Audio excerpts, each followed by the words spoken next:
Mutton কাবুলি পোলাও বানানোর জন্য আমাকে কিন্তু অনেকেই কমেন্টে রিকোয়েস্ট করেছিলেন, তাই আজকে খুবই সহজ পদ্ধতিতে আমি আপনাদের এই পোলাওটা বানিয়ে দেখাবো। সচরাচর এই পোলাওটা কিন্তু আপনারা কোনো রেস্টুরেন্টে কিনতে পারবেন না, তাই বাড়িতে খুবই সহজ পদ্ধতিতে এটা আপনারা বানিয়ে নিতে পারবেন। তাহলে চলুন রেসিপিটা শুরু করা যাক।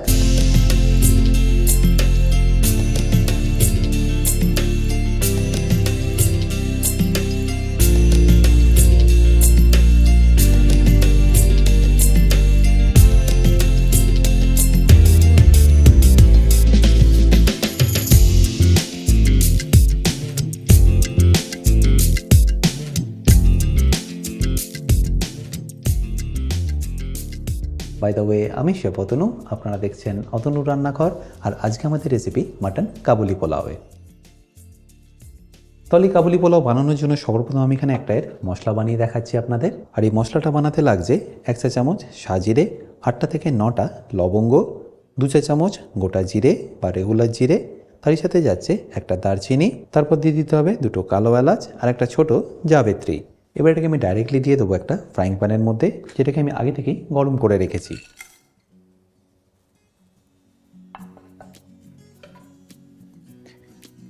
এবার এটাকে একদম লো ফ্লেমে ভালো করে ড্রাই রোস্ট করে নিন। আর এর সাথে দিয়ে দিন অল্প একটু নুন।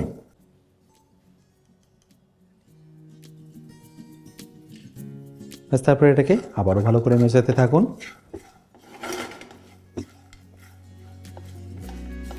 এই মশলা ছাড়া আপনাদের আর কোনো মশলাই কিন্তু এর মধ্যে অ্যাড করতে হবে না। আর যখনই দেখবেন ভালো করে ড্রাই রোস্ট করা হয়ে গেছে, তখন এটাকে তুলে রেখে দিন একটা প্লেটের মধ্যে ঠান্ডা হওয়ার জন্য।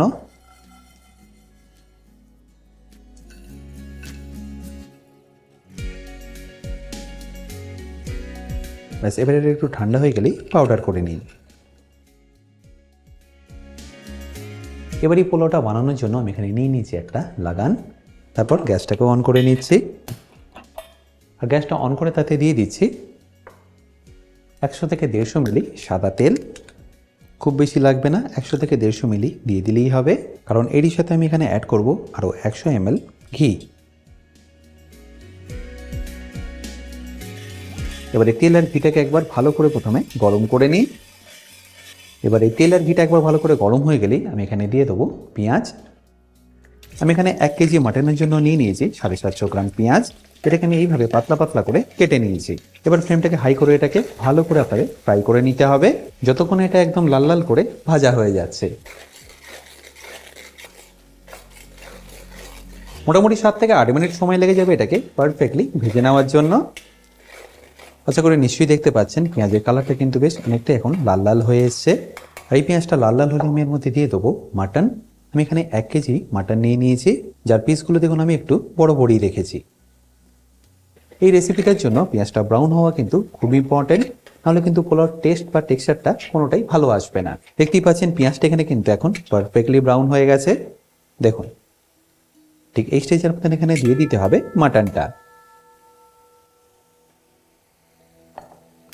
তারপর এটাকে ভালো করে মিশিয়ে নিন, ফ্লেমটাকে লো করে।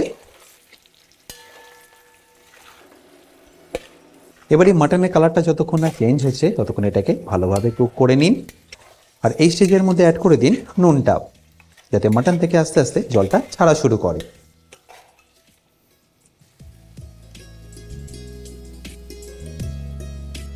আর নুনটা দেওয়ার পরে এটাকে ভালো করে মিশিয়ে নিন।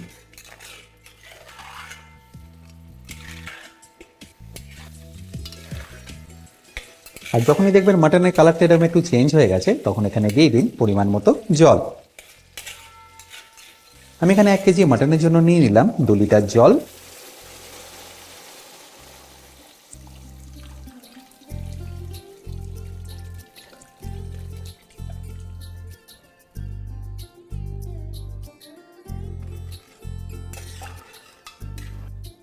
আর জলটা দেওয়ার পরে একবার ভালো করে মিশিয়ে নিয়ে এটাকে ঢাকা দিয়ে কুক করে নেবো, যতক্ষণ না মাটনটা পারফেক্টলি সেদ্ধ হচ্ছে।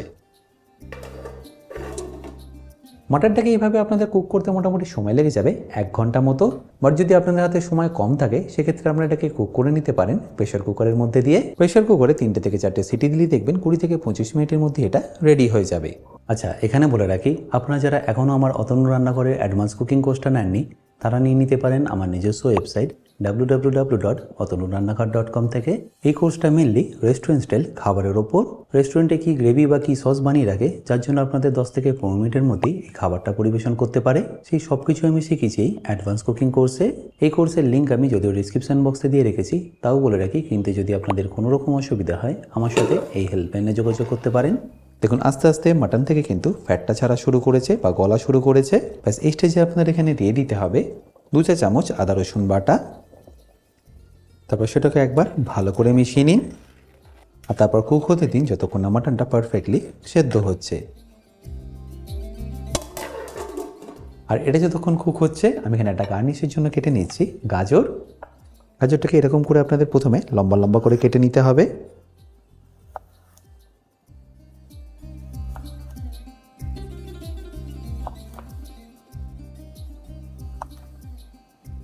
আর এইভাবে পাতলা করে স্লাইস করে কেটে নেওয়ার পরে আমি এটাকে লম্বা লম্বা করে কেটে নেবো এইভাবে।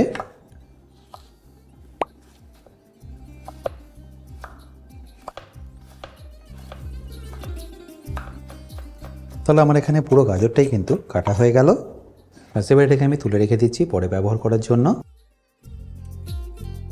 এবার প্রায় 1 ঘন্টা পরে আমি আপনাদের তরকারিটাকে খুলে দেখাচ্ছি। দেখুন মাটনটা এখানে কিন্তু প্রায় 80% মতো কুক হয়ে গেছে, আর যে পেঁয়াজগুলো দিয়েছিলাম সেগুলো এখন পারফেক্টলি গলে গেছে। ব্যাস এই স্টেজে আপনাদের এখানে দিয়ে দিতে হবে চালটা। আর তার আগে নুনটা কিন্তু একবার অবশ্যই চেক করে নেবেন। আমার এখানে নুনটা একটু কম লাগছিল, তাই এখানে নুনটা আমি অ্যাড করে দিলাম। আর তারপর একবার ভালো করে মিশিয়ে নিয়ে অ্যাড করে দেবো রাইসটাও। আমি এখানে 700 গ্রাম বাসমতি রাইস আগে থেকেই ভিজিয়ে রেখেছি, সেটাই এখানে অ্যাড করে দিচ্ছি।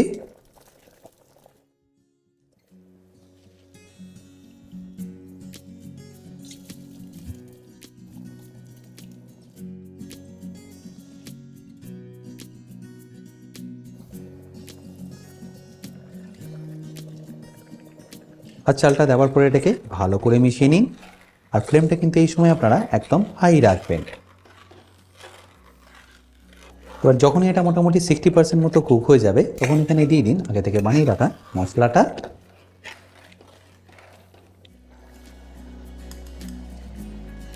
আমি এখানে 2 চা চামচ এই বানানো মশলাটা দিয়ে দিলাম।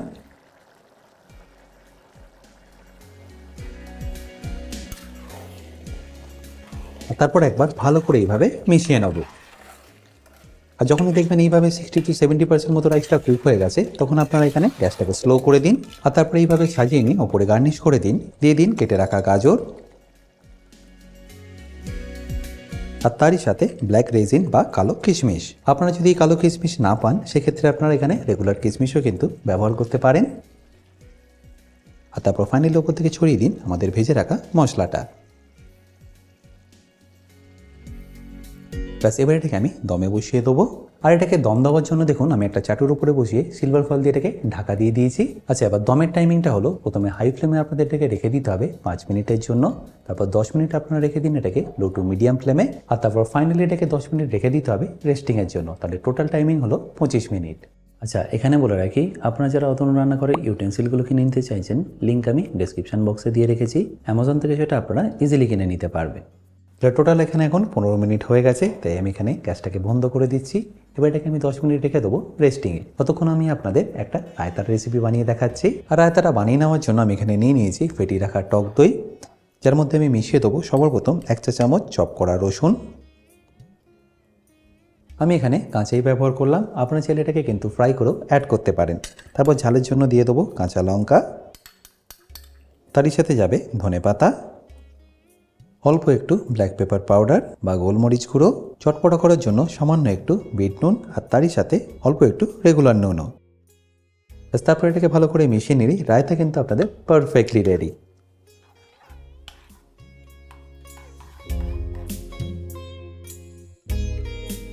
আচ্ছা, আবার 10 মিনিট রেস্টিংয়ে রাখার পরে আমি এটাকে আপনাদের খুলেও দেখাচ্ছি।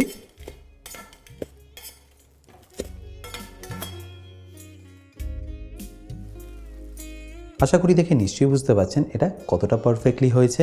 দেখতেই পাচ্ছেন গাজরটা কত পারফেক্টলি সেদ্ধ হয়ে গেছে, আর তার সাথে সাথে রেজিনগুলো বা কিশমিশগুলো কত ভালোভাবে ফুলেও গেছে।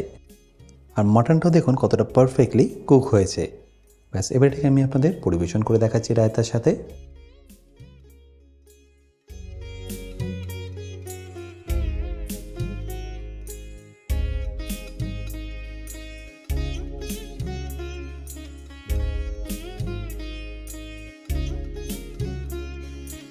বাই দ্য ওয়ে, আমি শেফ অতনু, আপনারা দেখছিলেন অতনুর রান্নাঘর। দেখা হচ্ছে আপনাদের সাথে আর একটা নতুন রেসিপি নিয়ে নেক্সট এপিসোডে। ভালো থাকবেন, সুস্থ থাকবেন। এবার এই কাবুলি পোলাওয়ের মাটনটা দেখুন কতটা নরম হয়েছে, দেখুন।